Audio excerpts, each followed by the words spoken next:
Tus padres vivían en el edificio que ves al lado, el grande. ¿En Toralla? Sí, una época muy chula, además.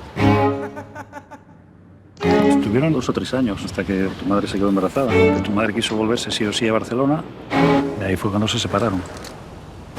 Eres igualita que tu madre. Calcomanías. Sí. Los abuelos viven en Vigo.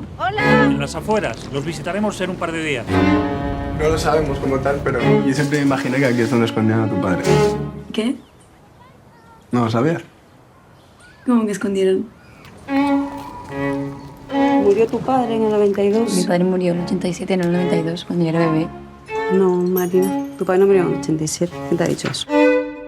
Los abuelos se piensan que nos enganchamos porque quisimos. Y eso no es verdad. Cuando el caballo entra en tu vida, arrasa.